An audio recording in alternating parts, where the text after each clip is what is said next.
This is Ella Mitchell and Natasja Swanson. And our honors contracted final project is on Katherine of Aragon, Anne Boleyn, Jane Seymour, Anne of Cleves, Katherine Howard, and Katherine Parr, the 6 wives of Henry VIII.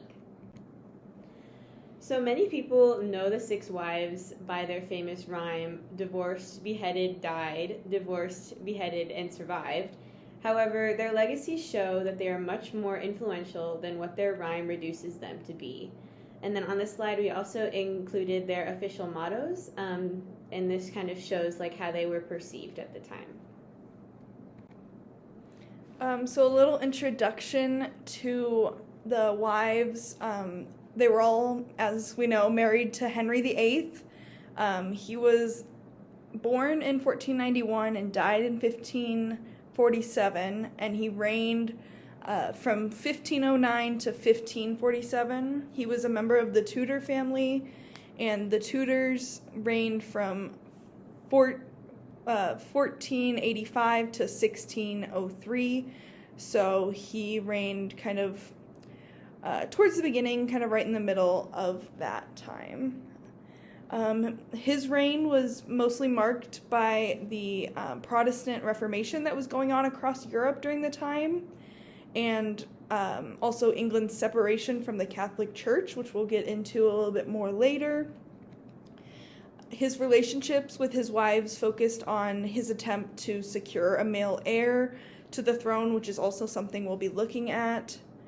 And then we included this quote from Agnes Strickland's The Lives of the Queens of England. She says, "We know of no tragedy so full of circumstances of painful interest as the lives of those unhappy ladies. It ought never to be forgotten that it was to the wisdom and moral courage that England is indebted." And so we'll be able to see through this presentation that the wives were they had greater effects than just being the wives of Henry VIII. And they actually created change in England. All right, we're going to start off with Katherine of Aragon. She was the first wife of Henry. She was born in 1485. She was the youngest child of Ferdinand and Isabella, the joint rulers of Spain. When she was born, her parents immediately began looking for a political match for her, and she was betrothed to Arthur, the son of Henry VII of England, when she was about 3 years old, and he was a little less than 2 years old. So she married Arthur at the age of 16, and he died less than 6 months after their wedding. In the sources I found, possibly of sweating sickness. It wasn't quite confirmed how he died, and it was unconfirmed on whether or not their marriage was consummated, which will be important in a little bit. So now that she was a widow, and she was still young enough to be married again, the king betrothed her to marry Henry, Arthur's sister, because the king was interested in keeping her dowry.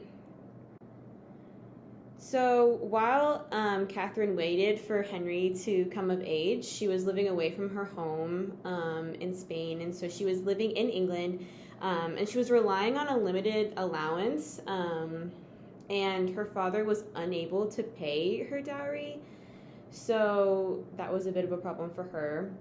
Her mother died in 1504, and with the death of Isabella, this put a really big threat on the peace with Spain.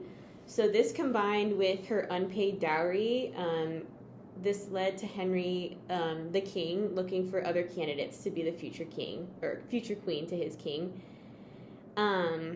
So later on, so this kind of left Katherine in kind of like a little bit of a limbo stage, but when Henry was old enough to wed, Henry VII didn't want a Spanish alliance, so young Henry was forced to abandon the betrothal to Katherine, which he was really sad about.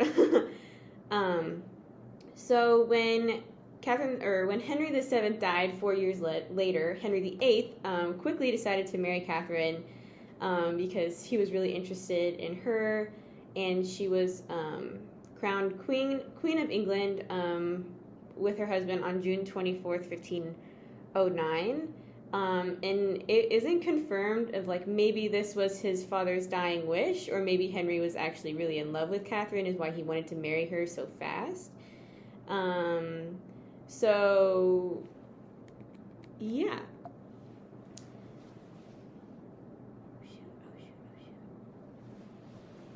So 4 years into their marriage in 1513, Queen Catherine was entrusted with command of the kingdom while Henry waged war against France. So she assumed an active role in governing and protecting England. Henry left her an elderly council to kind of like help her, and she dismissed them and did what she wanted. I thought it was really surprising that very little of our sources that we found mentioned Catherine leading in this way. But in the time that Catherine was leading England for Henry, Scotland declared war on England.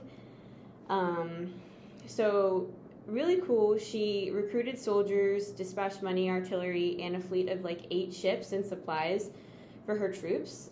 She even left the safety of London and traveled towards the front lines of the conflict to oversee what was happening. She never did end up seeing the action there, but it was really cool that she like took the step to go towards the action. The English ended up defeating the Scots, and something really cool that she did is she sent Henry, who was still like fighting with France, a bloody piece of the Scottish king's like coat. She originally wanted to send him the whole like dead body of the Scottish king, but decided against that because maybe that was a bit excessive. But her leadership actions were a really big success, and the public really thought it was really cool of her to do. She became a really strong role model for women. So Catherine had many pregnancies. Most of them resulting in miscarriage and premature death until she gave birth to her daughter Mary in 1516. Henry was really angry by his lack of a male heir, and he had at least 2 mistresses during his marriage to Catherine. By 1526, he began to separate from Catherine because he began to fall in love with one of her ladies-in-waiting and the sister to one of his mistresses, Anne Boleyn. So Catherine was now 42 years old, and she was no longer able to conceive, and Henry's main goal was to get a male heir. So he was starting to look for ways to dissolve his marriage with her. So his tactic for this is he looked at the text of Leviticus, which said that if a man takes his brother's wife, they shall be childless, and since his only child was a girl, he didn't count Mary in his mind. So he began to petition the Pope for an annulment. Catherine was obviously very upset by this, and she appealed directly to the Pope.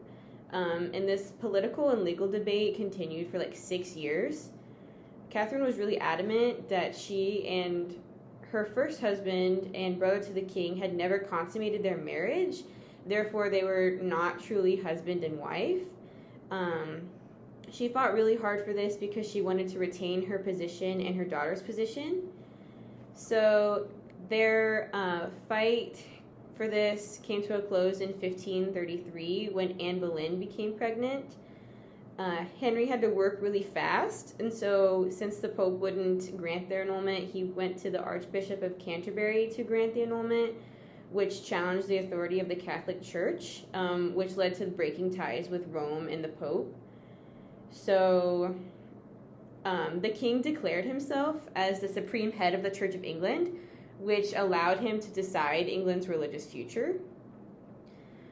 And so Catherine was forced to renounce the title of queen, and she was named the Princess Dowager of Wales, which is something that she refused to acknowledge through the end of her life. She was forced to leave court, and she lived in it said several unhealthy castles, which I'm guessing they were just really run down, and she only had a few servants to help her. Henry forbade her daughter Mary from seeing her, and she begged for the opportunity to see her daughter up until she died. And she ended up dying 3 years later on January 7th, 1536, presumably by cancer. So, the sexualization of Catherine. So, Catherine's body and its sexual reproductive history was a subject of public discussion from the moment that she arrived in England at the age of 15. She had a great reputation for her chastity, piety, and honor as Henry's wife, but her virginity was a highly debated topic. So, her virginity was extremely significant for Henry, because she claimed to have never consummated her marriage with Arthur, and that's still not confirmed. He tried to claim that his marriage with Catherine never existed, for they had offended God, according to the passage in Leviticus. He had never shown doubt about Catherine's virginity before his infatuation with Anne Boleyn, though. He really used that as a way to kind of get rid of his marriage with Catherine so he could be with Anne Boleyn. And she was seen as the perfect example of the Christian woman, but by questioning her honesty, the king was attacking his wife's most sacred value at the time, which was considered, which was her chastity. So she was subject to really harsh scrutiny regarding her ability to produce a living heir. By the loss of her fourth child, her fertility was directly tied to the strength of the Anglo-Spanish alliance, which I thought was really interesting. And her quote-unquote bodily failings had an impact on English political relationships with France and Spain. So her legacy, in terms of religion and education, she valued education and was well known as a patron of religious literature. She supported institutions such as Queen's College in Cambridge. She was admired by respected scholars that promoted women's education, and she was praised throughout her life for her intelligence, charity, and her model of Christian womanhood. Her rule and defiance. While she is remembered as the wronged wife who was set aside for another woman, she was Queen of England for over 20 years. She could have quietly accepted her fate, but her stubborn defiance meant that she fought until the very end. And her defiance forced Henry to defy the Pope in Rome, and that would change the course of English history forever. So moving on to Henry's second wife, Anne Boleyn. Anne Boleyn was born in around 1501 and died in 1536. Her and Henry were married in 1533, and they were married from 1533 until about 1536. She was about 32 when they got married, and Henry was 41. Anne Boleyn was of noble descent. Her father was Thomas Boleyn, Earl of Wiltshire and Ormond. Her father was very successful in Henry's court. He was an ambassador to France. And so Anne received a French education that would influence her in her later life. She also, as a teen, worked as part of the Archduchess of Austria and the French Queen's courts until 1521, when she was transferred to Katherine of Aragon's court. When she got back to England, she was engaged to James Butler, but that did not go through. She also was rumored to have an affair with Henry Percy, and it was also rumored that they actually married, but that was not confirmed. It was then that she caught the attention of Henry VIII, who began to have an affair with Anne in the mid-1520s-ish. As Ella mentioned, he had a previous affair with Mary Boleyn, who was Anne's sister. But Anne was rumored to have told Henry that she would not be his mistress, only his wife. And so Henry's hand was kind of forced because Anne got pregnant. So the two married quickly in secret because Henry's marriage had not yet been annulled by the church. And then the archbishop did declare Henry's first marriage invalid. But the Holy Roman Emperor Charles V did not acknowledge the new marriage. And then the daughter that Anne was pregnant with was Elizabeth I, who did eventually become a queen, but Anne did not produce a son. So, public opinion of Anne during this time was not all that good. Citizens disapproved of her, specifically those who were sympathizers of Katherine of Aragon. They believed that she tempted Henry into this new marriage. Also, working women disapproved of the Reformation's ideas, and Anne was known to associate with the Reformation, and she was especially associated with that because of the break from the Catholic Church in Rome. She was also, like I mentioned, she was seen as disrupting the peace because of that break from Rome. And she was famous for her, quote, temper and tongue. Whether that was true or just her enemies trying to drag her down is debated. But it was seen that she developed enemies at court who definitely plotted her downfall. They investigated her on treason charges, and her friends and family were arrested and probably tortured into making, quote, like, revelations about the queen, which may not have been accurate since they were being tortured out of them. But she was charged with adultery, incest, and that was incest with her brother. She was accused of having an affair with him, and plotting to murder the king, which was high treason. These accusations were established specifically to target Henry's worries about the legitimacy of his children and his necessity of having a male heir. So Henry went along with these. He couldn't morally sentence his wife to death, so they tried to annul the marriage. Henry stated that he had been driven by sorcery to marry Anne, therefore the marriage was never valid. And so Anne was found guilty of treason, and her punishment was the punishment for treason was usually hanging, disembowelment, and quartering, which we saw this semester with the other people that were being punished. But the courts decided that Henry had the choice of either Anne being beheaded or Anne being burned at the stake. And on May 19th, 1536, Anne became the first English queen to be executed. She was beheaded. And then following that, Anne Boleyn was erased from the English memory. Henry had a pattern of carving his initials into architecture, his initials and his wife's initials into architecture, books, and furniture. So here you can see his initials and Anne's initials in the ceiling and in the wall. But after her death, Anne's name was chiseled out.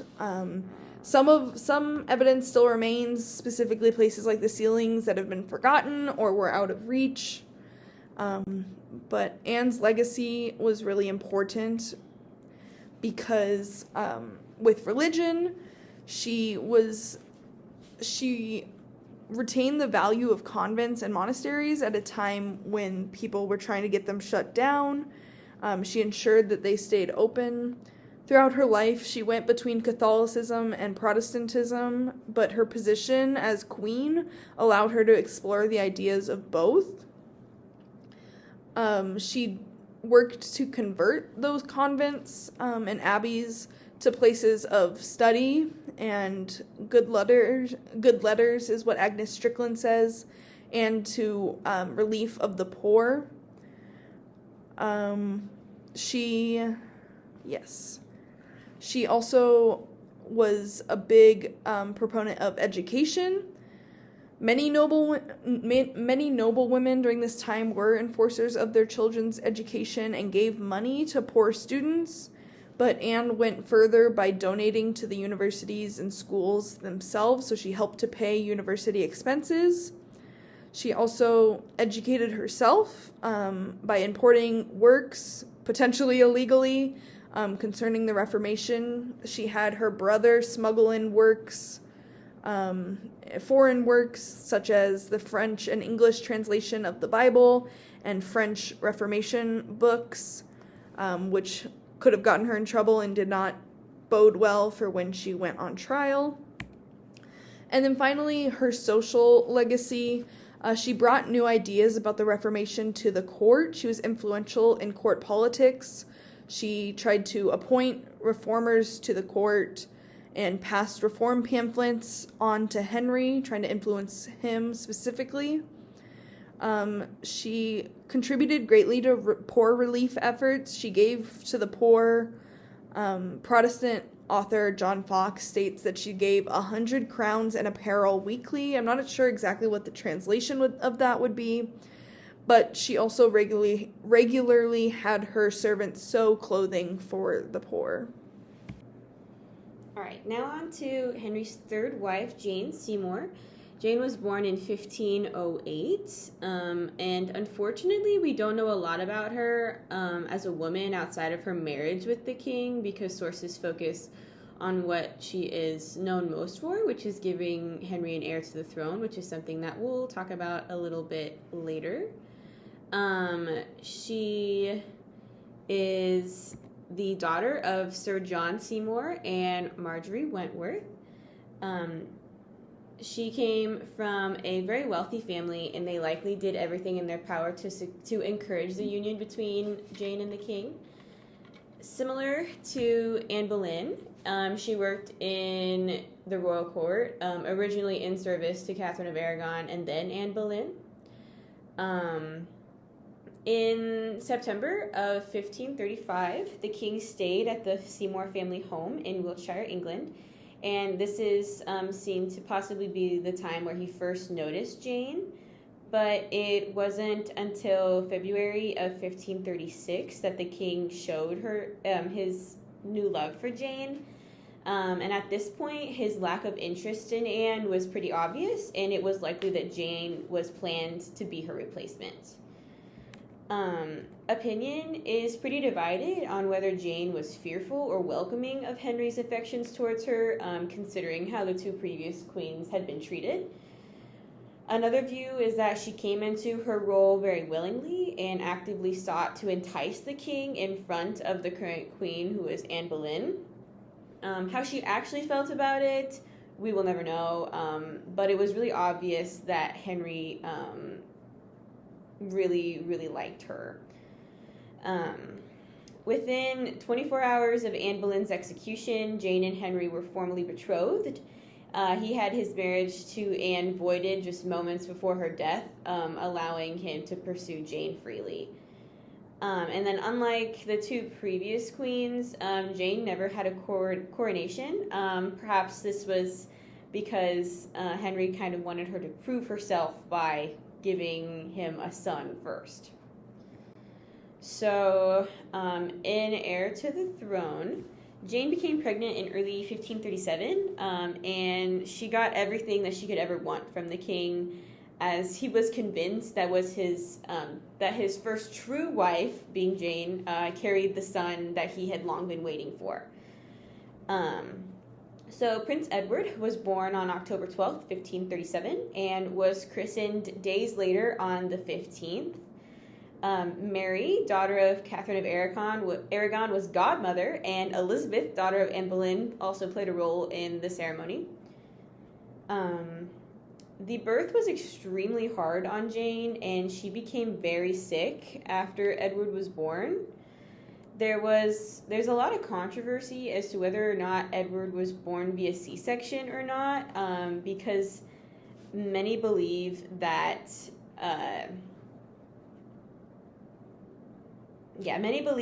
her sickness was caused by complications in the procedure where Edward was born. So she was well enough to see her son be christened, but was reported to be extremely ill on October 23rd, and then she died the following day, 2 weeks after giving birth to Edward, despite royal doctors trying everything that they could to save her. So, Jane's legacy. Jane will go down in history as being Henry's favorite wife. Jane's death was tragic, and unlike his previous wives, she died while the king still loved her, and so he felt her loss very deeply. She is known for finally giving Henry an heir, and she was the only one of his 6 wives to be buried with him. He had already been preparing his tomb at the time of her death, so that was also part of the reason why she was buried there. Henry mourned her for some time. He didn't remarry for another 2 years, and Jane went down in history to be the only wife that he truly loved. So moving on to Henry's 4th wife, Anne of Cleves. Anne of Cleves was born in 1515 and she died in 1557. She and Henry were married in January of 1540 until July of 1540. So she was 24 and Henry was double her age at 48. They married, as Ella stated, 2 years after Jane's death, which implies true mourning from Henry, as opposed to getting married the next day between Anne Boleyn and Jane Seymour. Henry, once he felt that his period of mourning was over, he sent out scouts for possible brides based on appearance. So painters would send back pictures. This painting on the right side of the slide is what Henry received. This one was painted by Hans Holbein. This is the picture that he received of Anne of Cleves. But upon meeting her in person, Henry was famously underwhelmed by her appearance. So this marriage between Anne of Cleves and Henry was a political alliance marriage. England was no longer an ally of the Holy Roman Empire, so they were kind of in a precarious position. Austria was sought after by England and the Holy Roman Empire. So Austria and England both wanted a Protestant ally. So they formed this marriage partially because Henry chose Anne, but also as a political alliance marriage. So, as I mentioned, Henry, once meeting Anne in person, was very disapproving of her appearance. He actually called her a Flanders mare, so he compared her to a horse. He compared himself to an injured man because of his just shock of how she looked. Accounts say that, because obviously in these paintings she looks like a normal girl, she looks pretty, but accounts say that she was, quote, pitted with smallpox, which Hans Holbein, the painter, likely would not have added into his portrait out of respect to Anne, but that obviously would have surprised Henry upon meeting her. So the pitted with smallpox means, like, after she got smallpox, her face was all scarred from that. Anne was not very well suited for royal life or life as a queen. She was often compared to her sister, who was a champion of the Reformation and had a lot of queenly qualities. She was older, so people assumed that Anne would have a similar personality because they were both raised by the same mother. But instead, Anne was passive. She was adept at domestic skills, but she was not up to the intellectual level with like music and literature that Henry was used to in his court. One quote was that she was deficient in the delicate tact of a queen. So she was just not having a very good time all around. She was a very good, like, as I said, she was very good at domestic skills. Agnes Strickland says she was a lady of right commendable regard, courteous, gentle, a good housekeeper, and very bountiful to her servants. But there was also a language barrier that really set them off on the wrong foot after Henry's disappointment at seeing what she looked like. So once Henry realized or kind of regretted picking Anne of Cleves, he got to work on forming a council to try and find some way out of the marriage, but they were unable to find a reason to stop the engagement, so they did reluctantly on both sides, because Anne was pretty offended at this point. They reluctantly married. But eventually they did find that Anne had been previously married and that marriage had not been properly annulled. So they used this previous marriage to get out of the engagement because they argued that an illegal marriage might endanger the line of succession. So Anne did not fight once she found out. She did not fight this annulment. One quote says she was a happy woman to escape from her painful nuptial bonds with Henry without the loss of her head. So obviously Anne Boleyn had not had a great experience. The commissioner had gone to ask Anne of Cleves to renounce her title as queen, and Anne thought that they were going to take her to jail and that she was going to be executed, so she was very relieved and was happy to annul the marriage as long as she was not going to die. And so she testified that the marriage was not consummated, that her previous engagement, she agreed that her previous engagement had not been properly ended, and kind of went about her life. She wrote to her brother not to retaliate, because he was an influential figure in Austria. She told him not to fight with the English Empire, the English government, in order to maintain good relations between the two, because they both needed, like I mentioned, a Protestant ally. So for this, for her behavior, Anne of Cleves was very respected by Henry VIII. She was given property and the title of King's sister.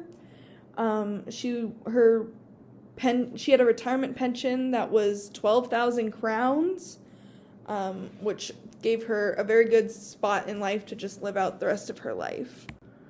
So her legacy, as I mentioned, she was referred to as the king's sister.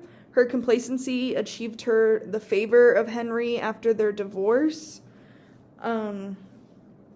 Agnes Strickland said that the yoke of marriage, which Henry complained of, had certainly been no silken bond to Anne, and no sooner was she fairly released from it than she exhibited a degree of vivacity that she had never shown before during her marriage.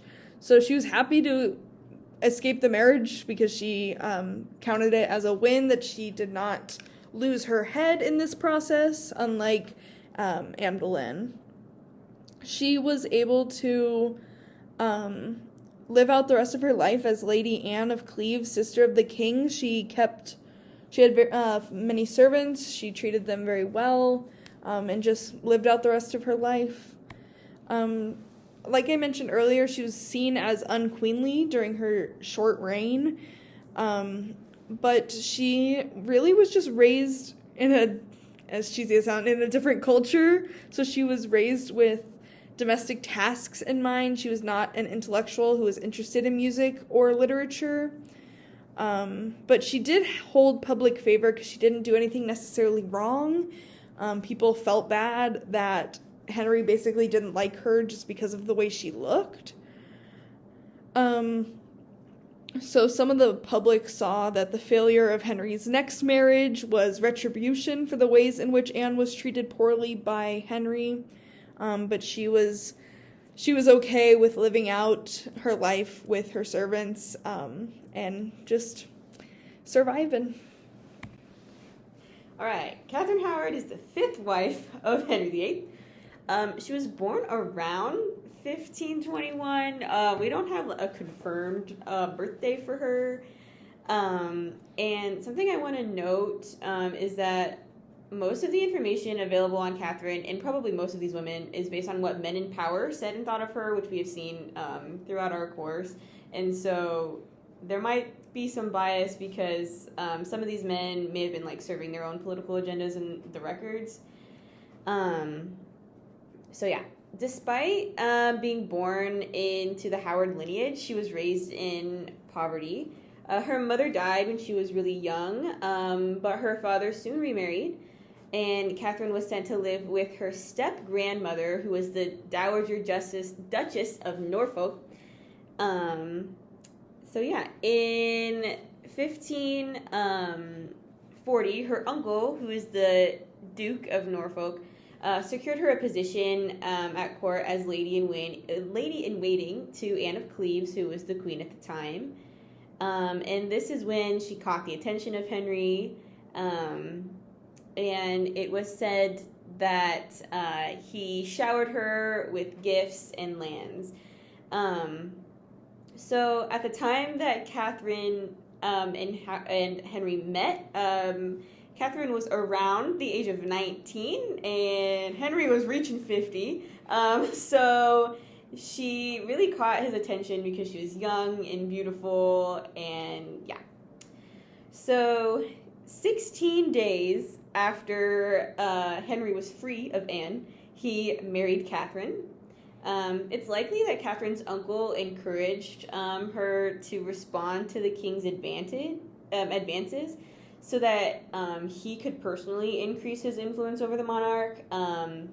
He took advantage of the debacle of the marriage with Anne of Cleves to discredit his enemy, who was Thomas Cromwell, who was executed the same day that Katherine and Henry were wed. And so their relationship really served her uncle, who was the Duke of Norfolk. So Katherine really brought up Henry's spirits. It's reported that he called her his rose without a thorn and the very jewel of womanhood. At the time of their marriage, Henry was suffering from an ulcer that always oozed pus. He smelled horribly, and he was obese because he was immobile due to a jousting injury. So during his marriage with Katherine, he was suffering many different physical ailments and depressions. He had very unpredictable outbursts, and he was a very difficult person to live with at the time, but she was a dutiful wife, and she attended his needs at first. So on All Saints' Day in 1541, he led the entire country in prayer, where he was thanking the Lord for giving him such a dutiful wife after all of his quote-unquote accidents that had befallen his previous wives. But following the ceremony, he found a letter in his private chapel from the Archbishop of Canterbury with accusations against Katherine, stating that she, one, was not a virgin at the time of her and Henry's wedding, so she was sexually experienced before they were married, and then rumors of her infidelity. So Katherine kind of went down in history to be an example of the common whore. But at the time of their marriage, she was seen to be the perfect queen, because she had traits of chastity, obedience, and silence, which were admirable feminine characteristics. It was said that she obviously appeared to be chaste and submissive to the courtly observer, because if not, Henry would not have married her in the first place. So these rumors went around that she had slept with 3 men in her lifetime before Henry. 2 of those men were confirmed, which we'll talk about a little bit later. But her unfaithfulness to the king amounted to be high treason. So ladies that had lived with Catherine at her step-grandmother's made confirming statements to these rumors. She even didn't make the smartest decision, but she appointed one of her admirers to be her personal secretary.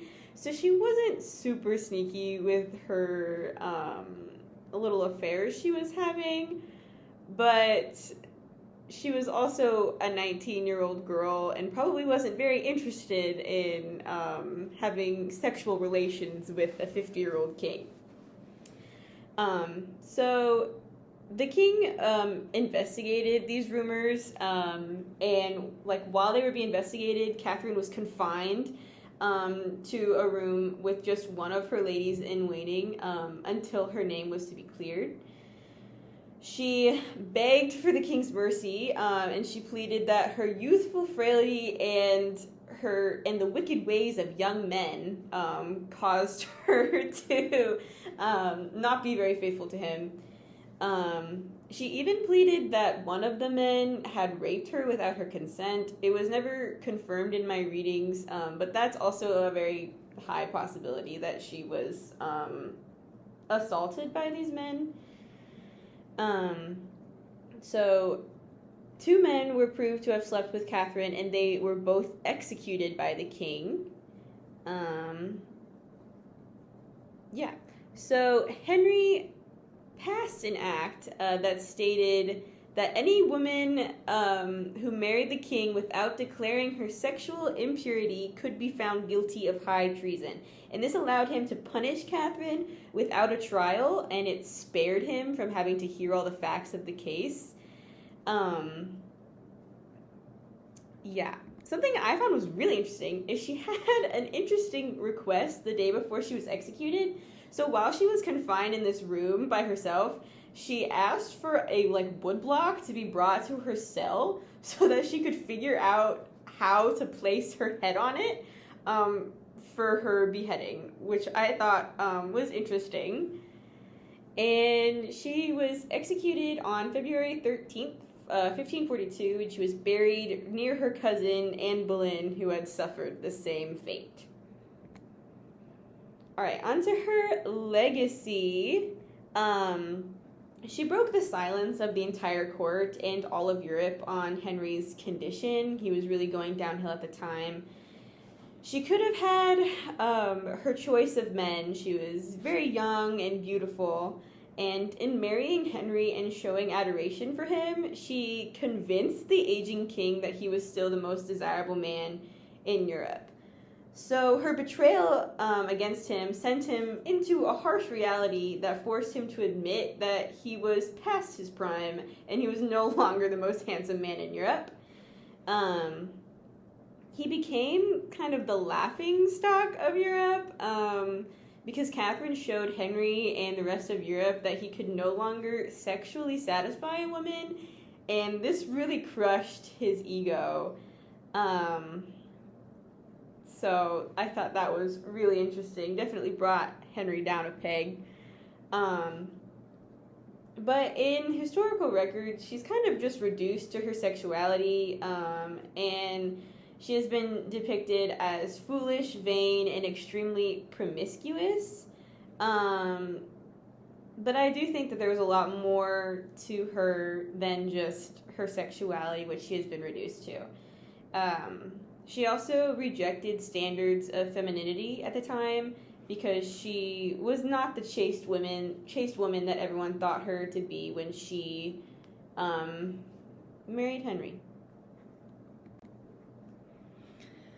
All right, so on to Henry's last wife, his 3rd wife, named Katherine.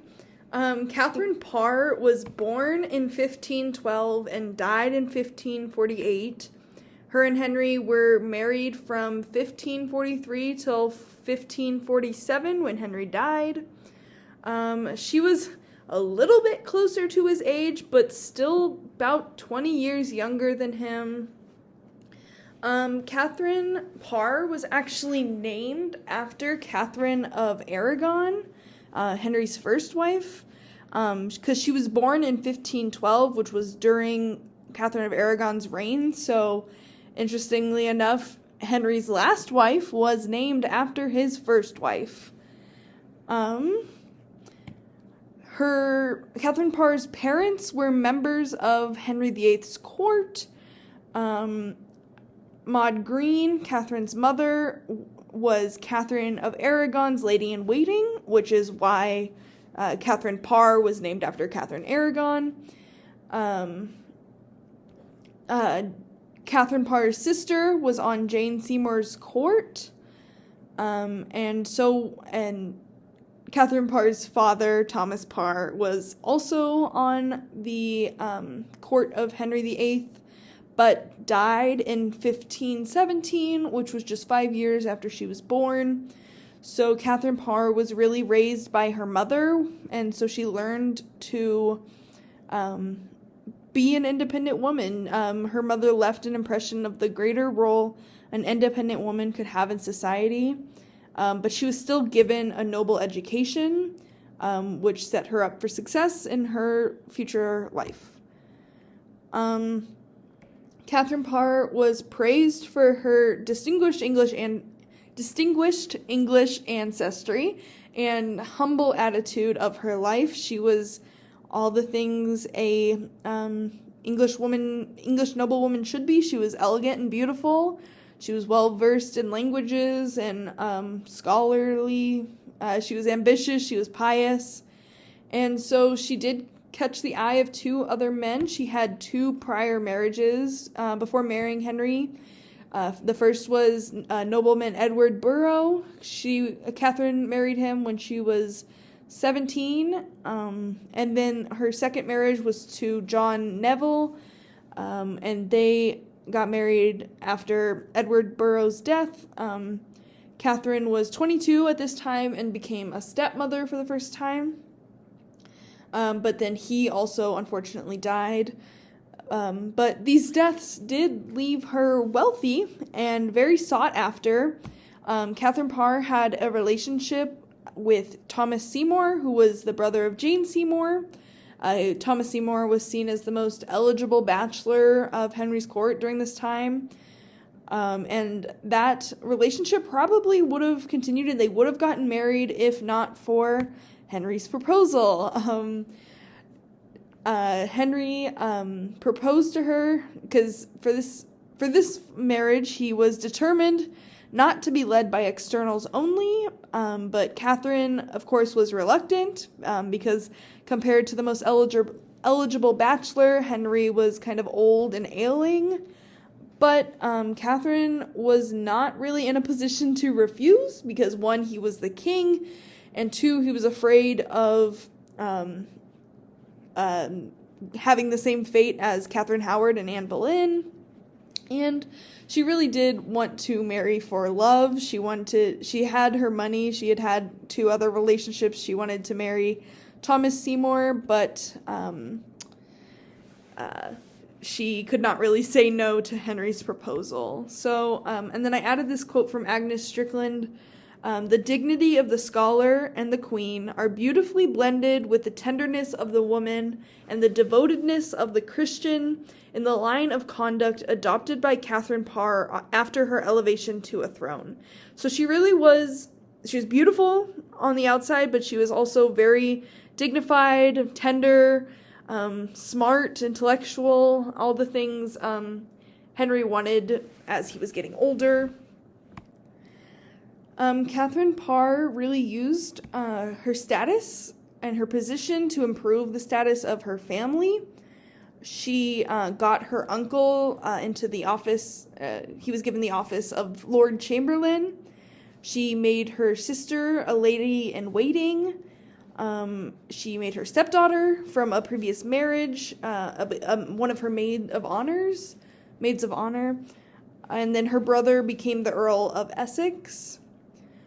She, during her reign, was a published author. She published Prayers or Meditations in 1545, which was the first work published by an English queen under her own name. And because of her virtuous nature and her intelligence, she was trusted entirely by Henry. She maintained a, quote, virtuous influence over Henry, and her humility and gratefulness really boosted Henry's ego. She was the only one who could speak the truth around Henry, where everyone else was kind of scared to. And she counseled Henry on the country's money issues at the time. And because of all of this, she was trusted by him, and she was, like Katherine of Aragon, she was appointed Queen Regent of England while Henry was away, of England and Ireland, while Henry was away, and had a lot of power over the country. Katherine Parr also cared for Henry in the decline of his health. He was getting up there in years, but Katherine Parr was skillful and patient with him. She dressed his wounds and the ulcers, which were still there, and she really got him involved in directing the studies of his heir, Edward. Before this, he had kind of been detached from his children, but she showed him the importance of kind of directing the way his heir would take over the country after his death. But because of her influence as queen, she was also somewhat controversial. Her reformed faith made her enemies in the king's court. However, she was so perfectly mannered that her enemies really couldn't find anything to accuse her of. They accused her of reading heretical books. So specifically from Anne Askew, who was a Christian martyr. Anne Askew was an author, and she was tortured for her writings, and the Henry's advisors attempted to connect her to the queen to try and take down the queen as well. And then the advisors also attempted to charge her with not providing an heir. I don't know how they would have done that, but they were upset. They tried to get Henry upset about the fact that she had not borne any child. So Katherine Parr was charged with heresy and turned against because of her childlessness. So her enemies in the king's court charged her with heresy, and there was a warrant for her arrest. She went to Henry and pleaded with him, and so because of her humility, as we'd mentioned, Henry just chastised her basically for being so outspoken and, quote, forgetting her place. And so she really played, in this specific instance, she played to Henry's ego in order to escape punishment. She said that she acted out in order to be taught by him.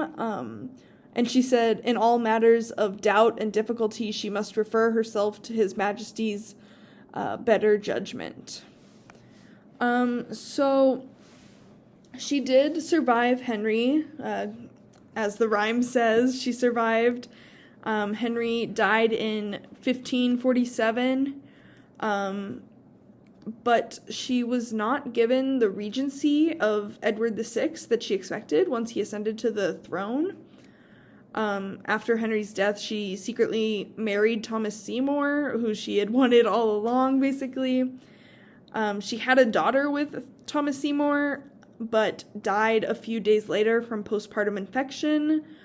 And her funeral was the first Protestant funeral of an English queen. So Katherine Parr's legacy, she had a few areas. Firstly, Reformed religion. Some of the other queens had kind of stepped into the idea, the concept of Protestantism in England, but she is kind of identified as the first Protestant queen. She was a devout Catholic for the first part of her life, but, and John Neville, her second husband, was a Catholic activist, actually. But after the death of John Neville, she converted to Protestantism, possibly influenced by Thomas Seymour, because the Seymours were big opposers of Catholicism. But at least sometime before the publication of her third book, The Lamentation of a Sinner, in 1547, the same year Henry died, by the time of that book really established her beliefs about reform and Protestant Reformation publicly. There was, during her time, there was the idea of Parr's Circle, which refers to the reformers of noble status who were, like, related, seen with the queen.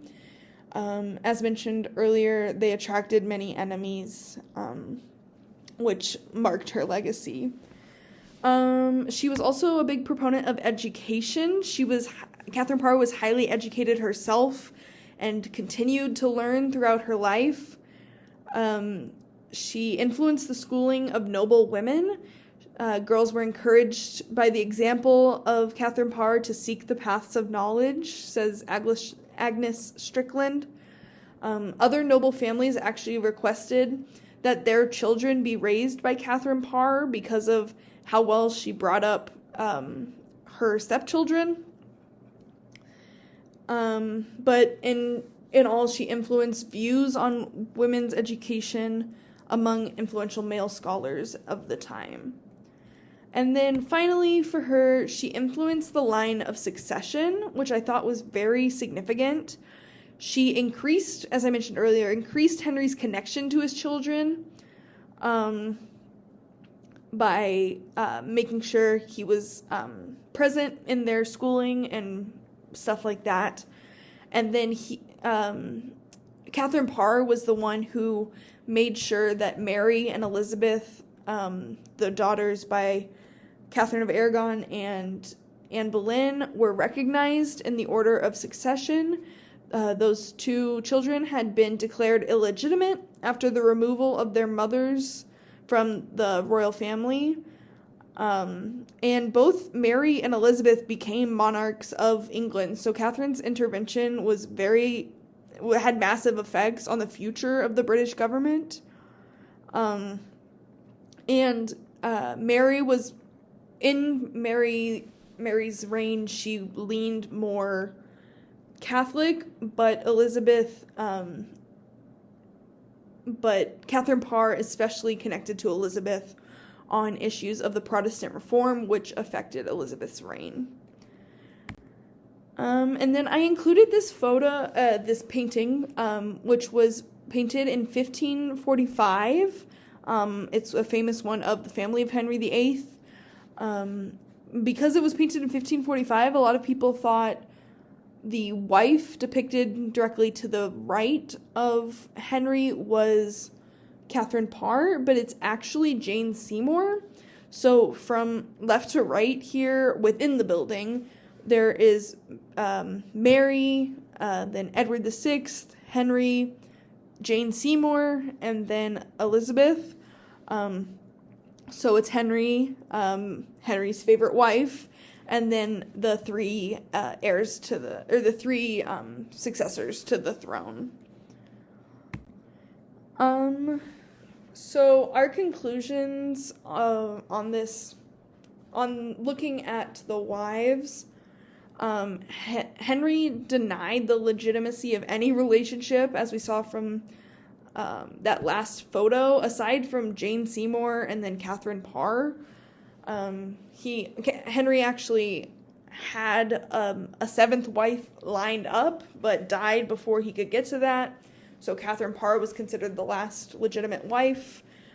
He established, in the act that established that the children of Jane and any children of Katherine Parr would precede Mary and Elizabeth in the line of succession. Henry had it written that His Majesty, since the death of the late Queen Jane, he hath taken to wife Katherine. So it shows that in his eyes it was just Jane and then Katherine, and those were his wives.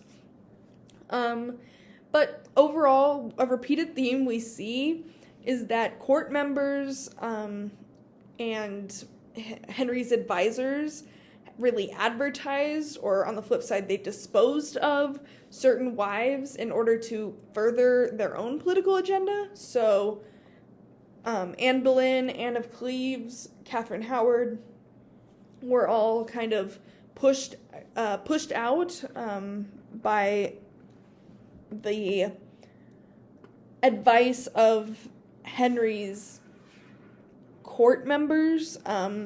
So there was definitely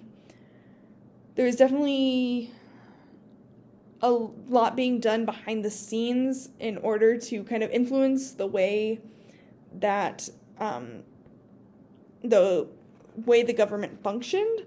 One quote from Agnes Strickland said Henry was so submissive to his wives that the best way of managing him was through his wives, and we can see that the court members really took advantage of that.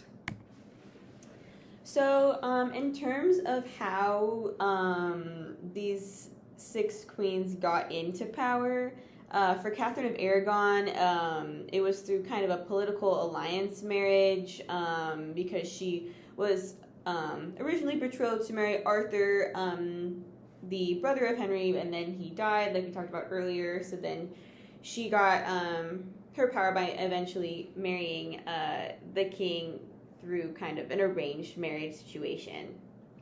Yeah, and Anne Boleyn was of noble birth, but she also worked on the courts of like the French queen, the Austrian queen, and then Katherine of Aragon's court. So we can see that she was one of the first ones who got her position through her proximity to the king. Yeah, and then for Jane Seymour, we saw that she kind of first got around the king by working in the royal court for Katherine of Aragon and then Anne Boleyn, and then through her work with them, she kind of caught Henry's eye. Anne of Cleves was also a political alliance marriage, like Katherine of Aragon, which we can see that some of the wives got through their jobs and some of them got through that political alliance marriages. And then Katherine Howard, similar to some of the other queens that we've talked about, she got close to Henry through her position at court as a lady-in-waiting to Anne of Cleves. And then through that, she caught Henry's attention because she was very young and beautiful, and that was exactly what Henry wanted at the time. Yeah, and then lastly, Katherine Parr was also of noble birth because her parents and sister worked on the courts of Henry and Henry's queens. But Katherine also had the qualities, both inside and out, that Henry was looking for in a wife at the time. Yeah, and then finally, kind of the significance of the wives as a group. They contributed to religious reforms like the Protestant Revolution and shaped the future of the English monarchy. And then these are our references.